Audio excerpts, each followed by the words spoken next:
अरे पकडा पकडा त्याला, मारा त्याला, मारा. अरे जेवून ते जा.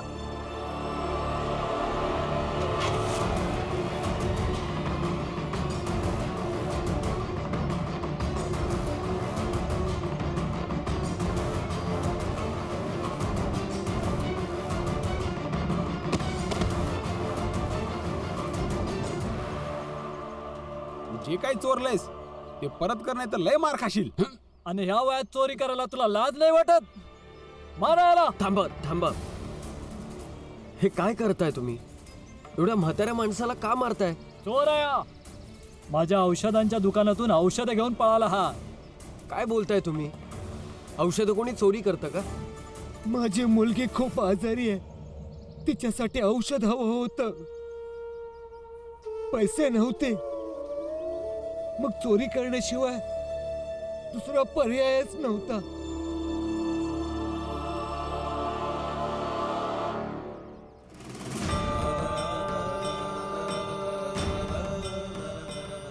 जेव्हा जेव्हा हा आपल्याकडे येण्याचा प्रयत्न करेल, यांचे पाय तोडून यांना अपंग बनवलं पाहिजे. आमच्या परंपरा, आमच्या धर्मात का आडवे येतात हे लोक? आज आम्ही निर्णय घेऊनच आलोय की यांना धडा शिकवूनच जाणार. तुम्ही साताऱ्याचे पंडितजी आहात ना? पण तू कोण आहेस? मी भीमराव, रामजींचा मुलगा.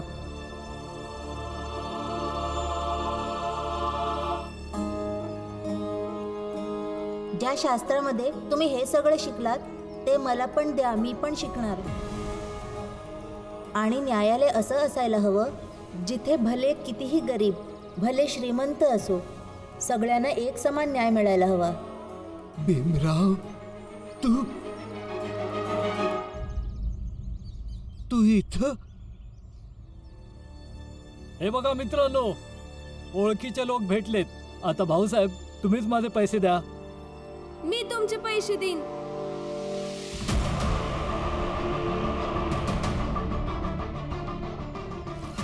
आता औषधं गरजेची आहेत, तुम्ही सगळे जावा. नाही नाही, एक तर मला माझी औषध हवीत, नाही तर माझे पैसे. मी सांगतेय ना, तुमचे पैसे मी देईन. जावा इथून. ठीक आहे, जातो आम्ही, पण मला माझे पैसे मिळायला हवेत. पंडितजी, काय झालंय तुमच्या मुलीला आणि कुठे आहे ती? ती खूप आजारी आहे आणि जवळच्याच एका दवाखान्यात 4 दिवसापासून भरती आहे ती. पोरीची अवस्था बघताय ना हो तुम्ही? ती सरळ उभी पण राहू शकत नाही. तुम्ही असं कसं करू शकता? अरे काय नाही करणार, अस्पताल आहे, धर्मशाळा नाही. पैसे संपले, इलाज संपला. चला निघा इथून, चला निघा इथून. डॉक्टर साहेब, 3 दिवसापासून पैसे देताय ना हो, आता पैसे संपलत. हिचा बाबा गेलं, पैशाची व्यवस्था कराया. ते पैसे घेऊन येतच असतील, आणलं की लगेच देतो. जेव्हा पैसे येतील तेव्हा या. आता निघा इथून. डॉक्टर साहेब, असं नका करू, पोरगी जीवानीशी जाईल हो. विना पैशाचा इथे इलाज होणार नाही, कळलं? चला बाहेर. साहेब माझं ऐकून तरी घ्या. साहेब, अहो मॅडम तुम्ही तरी समजून घ्या. अगं पोरी, चल पोरी. तुम्ही गेला नाहीत अजून, चला. आपल्या गारानं कोणी बी ऐकणार नाही. हळूहळू चल पोरी.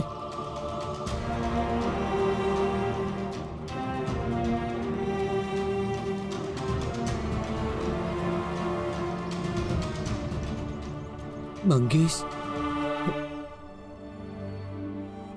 हा भीमराव.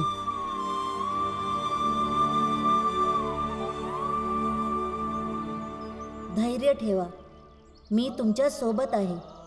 जर आम्ही चुकीचे नाही आहोत तर आम्ही ही लढाई का सोडायची? आणि तुमच्या बरोबर चुकीचं होतं, मी हे अजिबात होऊ देणार नाही. भीम भेटला होता वाटेत. भीम? काळापासून दूर तर तुम्ही राहिलात, पण आमच्या जातीच्या लोकांचे दरवाजे तर नेहमी सगळ्यांसाठी उघडे असतात आणि सदैव असणार. आज मी तुमच्या समद्यांसमोर ही घोषणा करतोय, आजपासून मी पण भीमरावाच्या जातीचा हाय.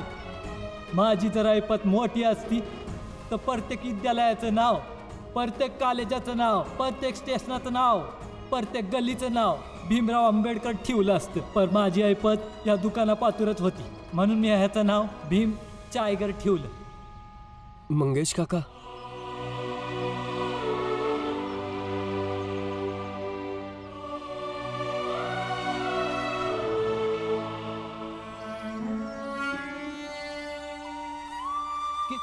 केवढा मोठा झालास तू, वळिकता बी येत नाही.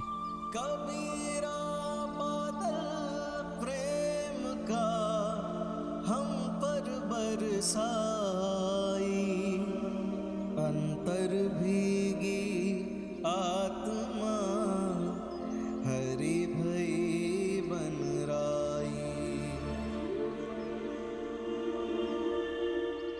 कसा आहेस तू? मी ठीक आहे काका, पण पंडितजींच्या पोरीची तब्येत लय खराब आहे. मी बघते ह्यांना. नाही, ही भीमाची पत्नी आहे, ही माझ्या मुलीला शिवू शकत नाही. मागे ये. आपण यांना स्पर्श करू शकत नाही.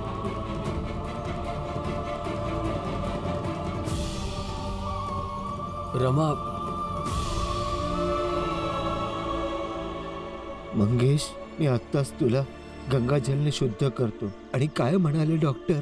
पंडितजी, डॉक्टर साहेब बोलले जेवढं पैसे दिलं तेवढा इलाज केलाय, आणखीन पैसा देऊ तवाच इलाज होईल.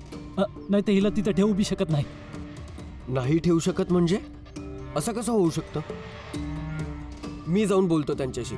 नाही भीम, काय पर फायदा नाही. मी लय प्रयत्न केलं पण ते नाही ऐकत. मी कुठून आणणार इतके पैसे? आणि उपचाराविना तर माझी मुलगी मरून जाईल. काका, मी काहीतरी करतो.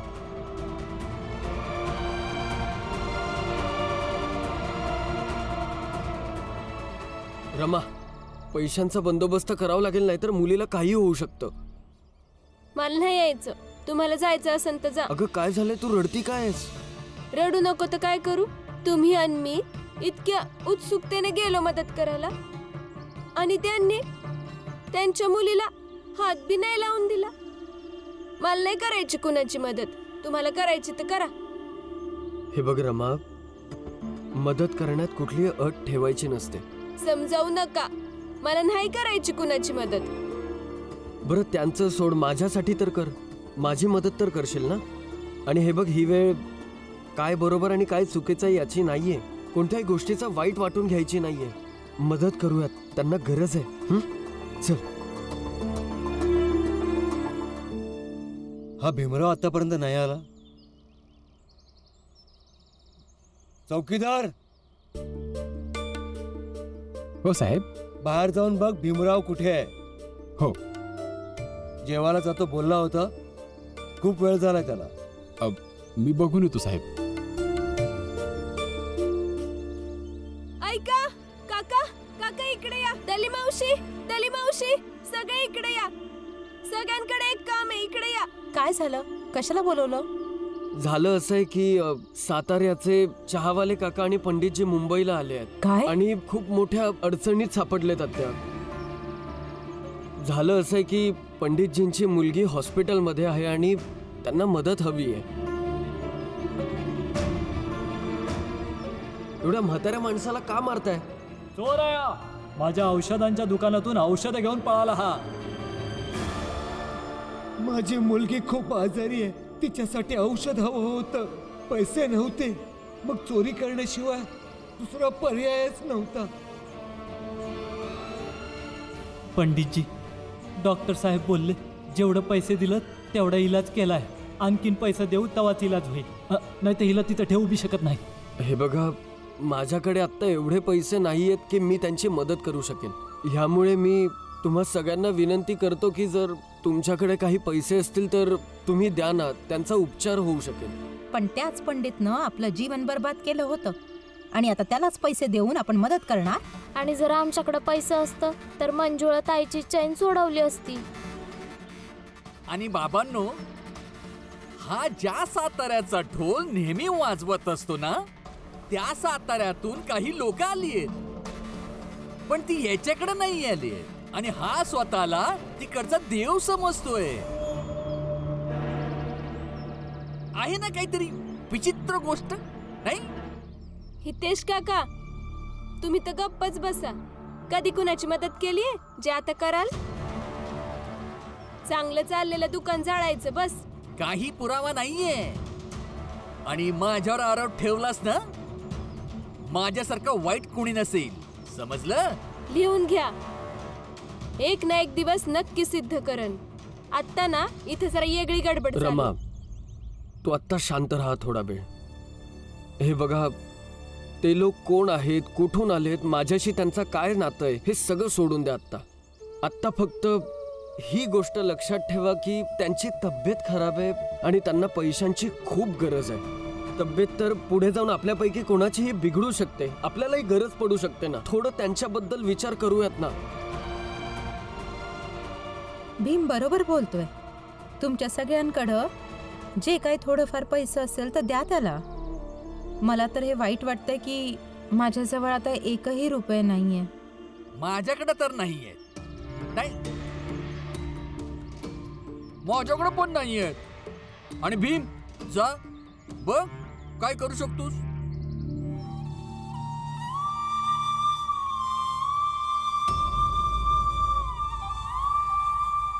भीम,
अगं फुलिया, सगळे पैसे याला देशील तर तुझं आयुष्य कसं चालणार? मला कोणी मूलबाळ तर नाहीयेत, म्हणून मी माझ्या उपचारासाठी पैसे जमा केलेले. आणि आता जेव्हा नवराच पळून गेला तर पैशांचं काय करू? ठेवून घे, दुसऱ्यांच्या मुलाचा उपचार तरी होईल. पण काकू, तुम्ही साठवलेले सगळे पैसे मी कसे घेऊ शकतो? काकी बोलतोस ना मला? ठेवून घे.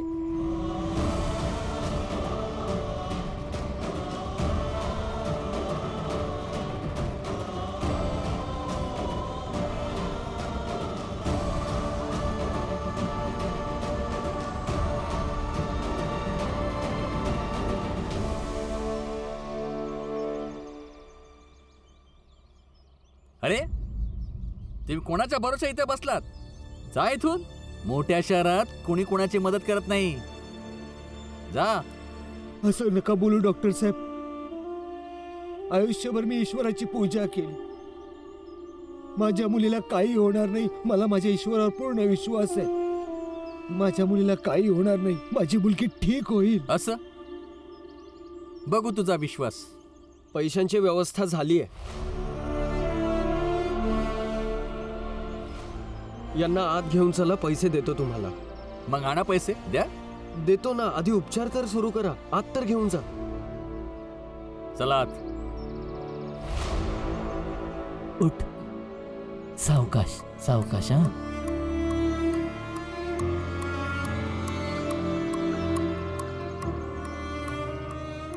पंडितजी तुम्ही सामान घेऊन या.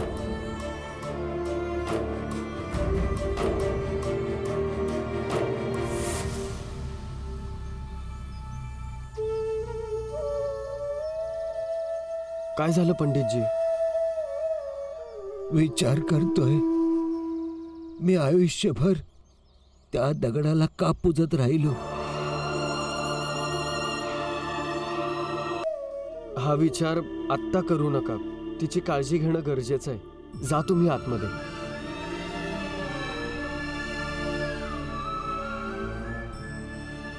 रमा, तू यांच्या जवळ थांब. पैसे हवे असतील तर डॉक्टरला दे. मी ऑफिसला जातो. ठीक आहे. जर तुला वाटतंय तर हे घर सोडून जाऊ शकतेस, पण तू घरी परत आलीस तर उद्या सकाळपर्यंत भीम आणि रामाला तू स्वतः घेऊन आली पाहिजेस.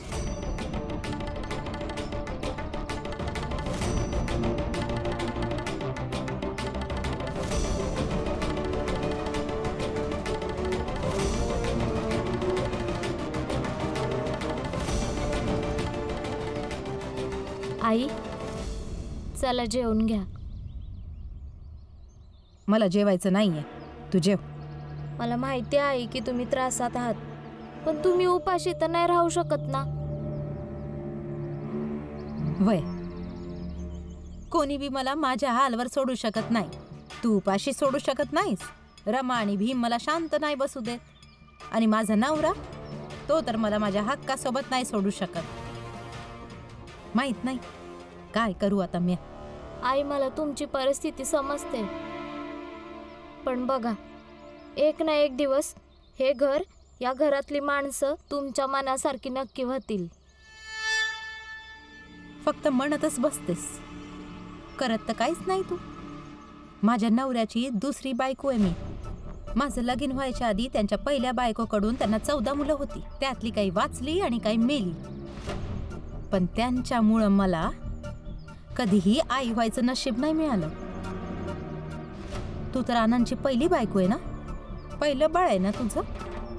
तरी बी आनंदला तू कधी मुठीत नाही ठेवू शकलीस ना. तर बायको बनून आणि नाही मुलाची आई बनून. वाटलं होतं कमीत कमी त्या भीमच्या नाटकापासून सुटका मिळेल तुझ्यामुळं, पण नाही, ते बी नाही झालं.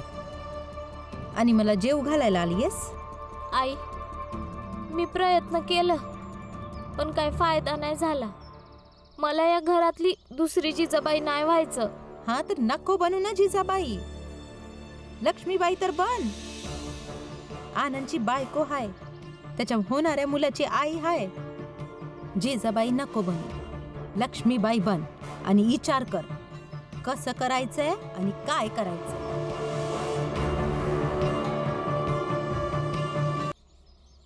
करीन, जे करायला लागल ते करीन. आणि आई, तुम्हाला पण ह्या गोष्टीची काळजी घ्यावी लागल की तुम्ही रमाच्या सासू आहात आणि तुम्हालाच रमाला दावं लावलं पाहिजे.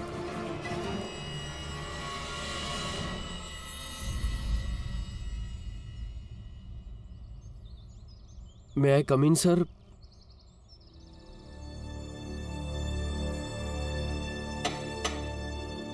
Sir, may I come in? जेवण जेवायला एवढा वेळ लागला?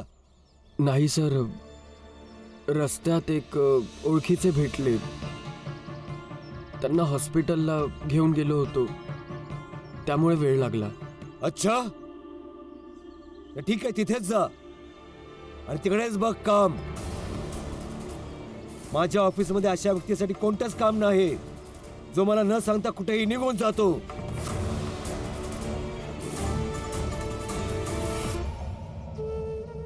सॉरी सर, परंतु त्यांना हॉस्पिटलला घेऊन जाणं गरजेचं होतं. खूप मोठ्या संकटात सापडले होते ते, तर त्यांना मदत करणं गरजेचं होतं. असेल, पण ऑफिसचं अनुशासनही काही बोलतं. आता तुझ्यासाठी ते कोणतंच काम नाही. काल नोकरी सुरू केली होतीस, आज नोकरी संपली.